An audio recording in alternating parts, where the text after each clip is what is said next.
इसको क्या कहते हैं आपके यहाँ? हमारे यहाँ इसको कहते हैं रखिया। और इसकी बनाएंगे हम लोग आज बड़ी। ठंड में ही आती है और बड़ियाँ भी ठंड में ही बनती हैं। तो इसको लाए भी हम लोग के यहाँ 4-5 दिन हो गया था। हम लोग रोज़ सोचते थे कि बड़ी बनाएंगे, पर उसके लिए प्रिपरेशन भी बहुत करना पड़ता था। तो आज डिसाइड करके ये कट ही गया। तो हमारे यहाँ ऐसा डिसाइडेड नहीं है कि कोई काम एक ही जने करेगा, सब मिल बांट के करते हैं। कभी मैं थक जाती हूँ तो पापा की, आधा काम मम्मी करी। मेन काम तो इसके करी को निकालना ही था। तो सब मेहनत करके अपना अपना योगदान दिए इसमें और निकाले। इसका टोपी भी बन जाता है। धरा जब थोड़ी बड़ी हो जाएगी तो इसके साथ वो खेल सकती है। ये काम हम लोगों ने शाम से शुरू किया था, रात हो गई थी। मम्मी दाल भिगा रही थी इसके लिए, क्योंकि इसमें दाल डाल के ही बड़ी बनता है।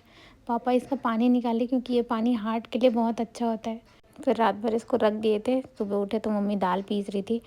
और अगर दाल पीस रहा था तो बड़ा ना बने, ऐसा तो हो ही नहीं सकता। तो मम्मी ने बड़े भी बनाए थे। मैंने तो सुबह उठा और सबसे पहले बड़ा खाया। सबसे पहले पेट पूजा, बाद में काम दूजा। मम्मी ने तो टमाटर की चटनी भी बनाई थी, मस्त मज़ेदार लगा। उसके बाद मैंने बड़ी बनाने में फ़ोकस किया। दाल तो बहुत सारा मम्मी ने पीस दिया था, ये गंजी भर के निकला था। छत्तीसगढ़ में इस टाइम पे सबके घर में बड़ियाँ बनती हैं।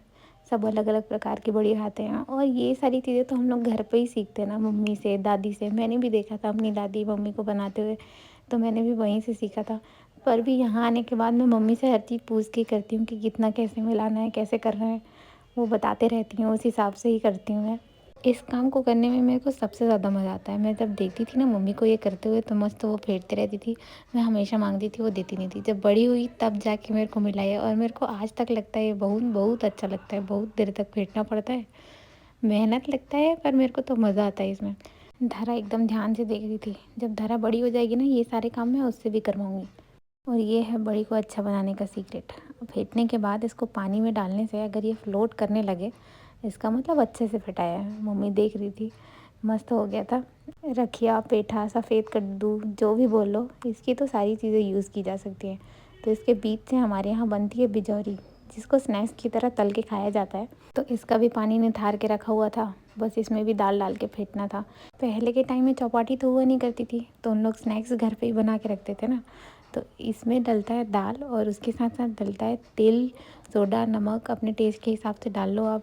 इसका मेज़रमेंट मेरे को उतना सही से बैठता नहीं है, तो मम्मी बता रही थी कि कितना डालना है तेल इसमें, तो उनके हिसाब से ही डाला मैंने इसमें तेल। सारी चीज़ों को अच्छे से मिलाना है। बिजौरी का जो टेस्ट है वो तिल से बहुत इन्हेंस होता है। तिल की वजह से ये मेरे को बहुत अच्छा लगता है। सब चीज़ों को अच्छे से मिलाया।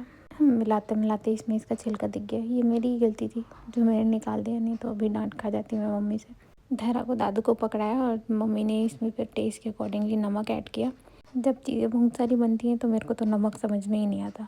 फिर मम्मी ने इसमें सोडा ऐड किया। फिर मम्मी ने देखा कि इसमें तिल कम है, तो मम्मी ने फिर थोड़ा सा तिल और ऐड किया। मेरे को तो ज़्यादा लग रहा था, पर मम्मी के हिसाब से ठीक था। फिर मैंने इसको और अच्छे से मिलाया। फिर सबको साइड में रखा। अब आई बढ़िया बनाने की बारी। ये हमारे यहाँ इसको पर्रा बोलते हैं, शादी के टाइम पे जो यूज़ होता है। तो ये इसमें मम्मी ने ऊपर से कपड़ा लगा दिया है। इसको ऐसे बनाते हैं मस्त राउंड राउंड शेप करके। हम लोग को छत में वैसे ज़्यादा देर बैठना ना पड़े, इसीलिए घर के अंदर आराम से बना सकते हैं। इसमें धूप में बैठना नहीं पड़ता इसकी वजह से। मैंने तो पहले शुरू किया, उसके बाद मम्मी ने भी आके मेरी हेल्प की। एक पर्रा मैंने बनाया, दूसरे पर्रे में मम्मी ने बनाया। मेरा उतना सुंदर नहीं दिख रहा होगा, क्योंकि मैं नौसिखिया हूँ ना। मम्मी मस्त राउंड राउंड बनाती है इसको। मम्मी थोड़ा धीरे भी बनाती है, मैं जल्दी जल्दी बना रही थी कि धरा रोने मत लग जाए करके। इसको तो 2-3 दिन सूखने में लगेगा। जब अच्छे से धूप आएगा, सूखेगा, उसके बाद मैं इसकी रेसिपी भी आप लोग के साथ शेयर करूँगी। बहुत टेस्टी लगता है ये खाने में। धरा हर जगह निरीक्षण करने पहुँच जाती है अपने दादा के साथ कि क्या कर रहे हैं, क्या बना रहे हैं। देखते रहती है वो, उसको बहुत इंटरेस्ट होता है देखने में सब जगह। फाइनली बनाने का काम ख़त्म हुआ। बहुत जल्दी जल्दी बनाया हम दोनों ने मिल के, मम्मी और मैंने। जब दोनों पर्रा भर के बढ़िया बन गई थी, तो पापा इसको फिर छत पे सुखाने चले गए थे। फिर थोड़ी देर मम्मी चाय पी और मैं धरा के साथ खेली। उसके बाद हम लोग छत पे आ गए थे। बिजौरी तो ट्रांसफ़र नहीं किया जा सकता ना, तो छत पे ही खड़े होकर बनाना पड़ता है इसको। ये तो मम्मी मस्त पतला पतला बनाती हैं, मेरे से पतला बन ही नहीं रहा था। लेकिन फिर भी मैं बनाती हूँ। कभी ना कभी तो सीख ही जाऊँगी ना मैं भी। और क्या चाहिए, एक अच्छी गृहिणी में तो यही सारे गुण होने चाहिए। सीखने की इच्छा होनी चाहिए। मैं तो हर चीज़ सीखना चाहती हूँ।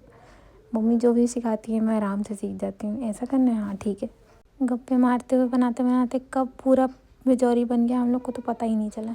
मम्मी खुद बोल रही थी कि इतने जल्दी बन गया आज करके। इसको ऐसे बनाते हैं राउंड शेप में करके, थोड़ा सा पानी हाथ में लेके, ताकि हाथ में चिपके नहीं। वैसे मम्मी एकदम सुंदर बना रही है, देखो मेरे से उतना सुंदर नहीं बन रहा है। इसमें तो देखने में भी पता चल जाएगा कि कौन सा मम्मी बनाई है और कौन सा मैं बनाई हूँ। थोड़ा सा बचा था, जब तक मम्मी बना रही थी तब तक मैं सब तरफ देखी कि मम्मी ने छोटे वाले बड़ी भी बना के रखे हैं कि दाल भिगा हुआ है तो वो भी बना देते हैं। ये दिखने में जितने सुंदर लग रहे हैं ना, खाने में उतने ही टेस्टी लगते हैं। मैं जब नीचे आई तो मैंने देखा मम्मी मूली घिस रही है। मैंने पूछा कैसे, क्या हो गया? तो मम्मी बोलती है दाल बहुत सारा बच गया है तो लगे हाथ मूली का भी बड़ी बना देते हैं। फिर मैंने मूली को कद्दूकस किया, उससे पानी निचोड़ के निकाला। बड़ा खाने के लिए मम्मी ने एक्स्ट्रा दाल भिगोए थे तो दाल थोड़े ज़्यादा हो गए, तो आज इसकी मूली की भी बड़ी बन गई। सारी बड़ियाँ आज ही बनाए हैं हम लोग एक ही दिन में सब, इसीलिए बहुत सारा काम हो गया। सारी बड़ियों के साथ सेम ही प्रोसेस है। फिर इसको भी मैंने अच्छे से फेंटा है पानी में फ्लोट करते हुए। मम्मी ने भी देखा, फिर बोला कि चलो हो गया। फिर इस वाले बड़ी को बनाने तो ऊपर ही जाना था, तो मैंने मम्मी को बोला आप आराम करो, मैं ही अकेले जाके बना के आती हूँ, इतना सा तो है, जल्दी बन जाएगा करके। कहीं पे जगह नहीं था तो जहाँ पे भी जौहरी बन रहा था वहाँ पे छोटा सा जगह बचा था, उसी में ही सारी बड़ियों को फिर मैंने बनाया। एक ही दिन में हमारे घर में सारी टाइप की बड़ियाँ बन गई ना, इसीलिए पूरा छत पैक हो गया था। फिर मैंने निरीक्षण किया, देखा सब जगह बड़ियाँ ही सूख रही हैं। Thank you for watching.